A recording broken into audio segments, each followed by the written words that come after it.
Bible time again. Have you listened to your Bible lesson this week? If not, pause, scroll down, click on the Preschool Bible lesson and listen. Come right back when you're done. I'll wait for you. Hooray, you're back. Last week, we learned all about Mary and Martha and how Jesus wanted both Mary and Martha to spend time with him and get to know him. Did you do your spend time with Jesus chart last week? Did you print it off and put a sticker or circle everything you did to spend time with Jesus? Did you have your mom and dad post it on Calvary community page or send me a picture? I hope you remember to spend time with Jesus this week, and I hope you remember to spend time with Jesus every week. Did you know that Jesus likes to tell stories? He told lots and lots of stories to his friends.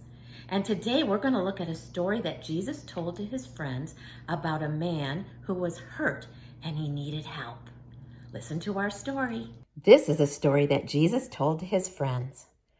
Once a man set out on a journey. It was a hot day and he had a long, long way to go. Suddenly, robbers jumped on him. They beat him and stole everything, even his best coat. They left him lying on the road. He was badly hurt. All of a sudden, he heard a man coming along. It was a priest from God's temple. But he walked straight past. He didn't help at all.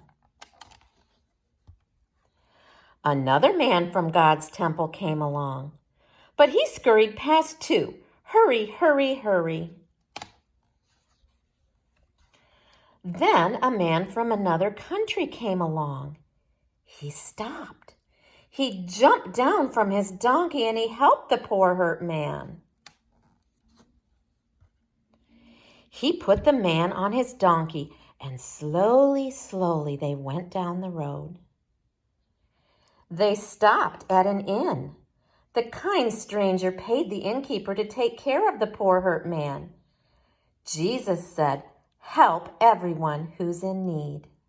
That story is one of my favorite stories in God's true Bible. But isn't it sad that two men walked by and didn't even stop and help the hurt man? Finally, the Good Samaritan stopped and he helped the hurt man. Who do you think Jesus wants us to be like? Do you think Jesus would want us to walk right by and not even stop to help? Thumbs up or thumbs down? Thumbs down. Jesus wouldn't want us to ignore people who need our help. Do you think Jesus would want us to help when we can help? Thumbs up or down? You're right. Thumbs up. Jesus tells us in his true Bible to love one another. And that's our verse this week. So we're going to practice it. For love, put your hands on your heart. What should we do for one another? I like your idea. Let's point to other people. Ready? Those words are easy to remember. Say it with me 2 times. Ready? Love one another. Again. Love one another. Now we have to say it in our super, super loud voice. Ready? Love one another. 1 John 4:7. How can we be good friends and love one another? Can you think of how you can be a good friend maybe when somebody's sad? How can you be a good friend when somebody's hurt or when somebody's hungry? I have a story today. It's about a little boy who didn't want to be a good friend at first. You listen to the story and you see if he learned how to be a good friend to other people. This story is called Love Your Neighbor by Melody Carlson. I live in a house on Daffodil Lane where the kid next door is really a pain. Tim borrowed my bike and bent the front wheel, and then he said to me, "Hey, no big deal." And as that's not enough, he frightened my cat by swinging a big wooden baseball bat just an inch. he missed Tabby's head. But what scared me the most was what Grandma said. I complained to my grandma about this weird kid. I told her in detail everything that he did. She listened and smiled and nodded her head, but I almost croaked when I heard what she said. She took down her Bible from up on the shelf and read, "Love your neighbor as you love yourself." I said to my grandma, "You've never met Tim. I'd gladly love anyone, but I can't love him." I waved bye to Grandma and went on my way. I hoped to forget all she had to say. Loving your neighbor may sound sweet and good, but not if your neighbor's named Timothy Wood. I wished I could move to an igloo somewhere, where my next door neighbor's a big polar bear. I'd gladly invite the fine fellow for tea. He could sit by my fire and watch my TV. We could play checkers and police and crooks. Why, I'd even loan him my favorite books. To be a good neighbor, I'd surely love him. But please don't you tell me I've got to love Tim. And what if I lived far away in a jungle? In loving my neighbor, I'd surely not bungle. Even if bunches of wild chimpanzees lived right next door, way up high in the trees. I'd let them go first when we swung on the vine. If they ate my banana, I'd say, "Hey, that's fine." For monkeys don't know what good manners are for, and they shouldn't be worse than Tim Wood is next door. Or what if I lived on a boat with a sail, where my closest neighbor's a great big blue whale? I'd be just as good and as nice as can be. I'd sure love my neighbor and hope he loved me. And what if a place that I called my home was the very same place that elephants roam? I'd cut lots of grass and invite them to lunch. In the lake, I'd pour grape juice to make purple punch. And if they forgot to say thank you or please, or didn't say bless you if somebody sneezed, I wouldn't worry. I'd say, "That's all right. We'll be friendly neighbors and we'd never fight." Or what if I wandered up north on the loose? What if my nearest neighbor's a long-legged moose? To be a good neighbor, I'd cook a fine meal of moose-friendly food. Not such a big deal. And even if 54 moose friends came too, I wouldn't be mad or make a to-do. Because he's my neighbor, I'd be nice to him. And ever so grateful he's nothing like Tim.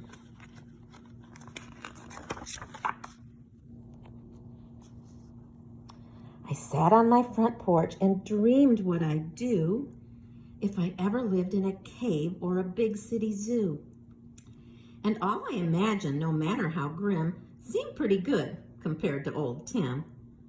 Then I heard an odd noise, and I glanced at Tim's place. And there sat my neighbor with tears on his face. I watched in surprise, and then I felt bad. I wondered what made my neighbor so sad. I stood and I waved and I called out, "Hello?" Then I got off my porch and walked over real slow. "What's up?" I asked. "Is the world going to end?" He frowned, then replied, "I don't have a friend." I swallowed real hard and looked down at my shoes. I pondered, then wondered what I had to lose. He wasn't an elephant, moose, or a whale. He couldn't leap trees or swing by his tail. Then all of a sudden I wanted to see if I could love Tim the same way I love me. I wasn't real sure about what he would think. He might laugh out loud or make a big stink. "Well, Tim," I began, "I'd like to be friends and get along better and make some amends." His eyes lit up as he said, "That's cool." And that's when I learned the golden rule.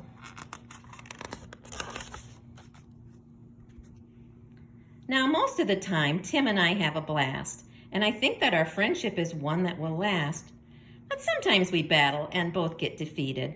That's when I remember how I'd like to be treated. And even on days when we just can't agree, I try to love Tim the same way I love me. And I keep these words in my heart and my head. Love your neighbor as yourself, just like Jesus said. Do you think that boy learned how to be a good friend to his neighbor, Tim? Can you be a good friend to your neighbors, to the children in your neighborhood?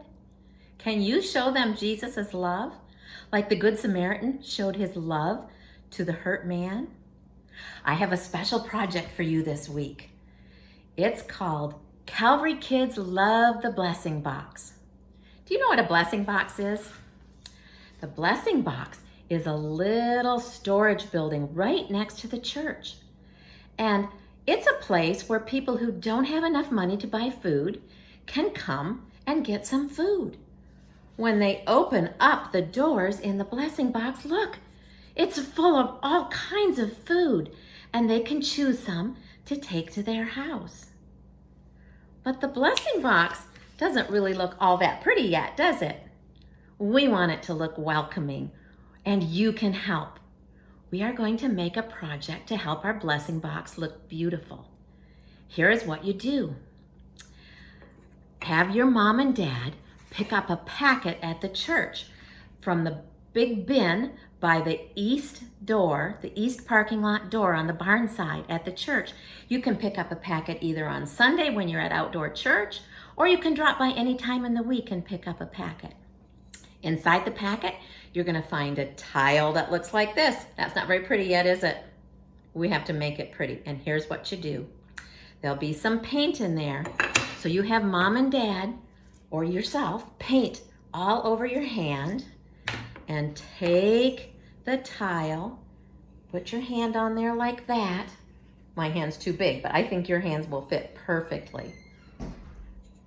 And then let the tile dry. And when it's all dry, there'll be a handprint just like this.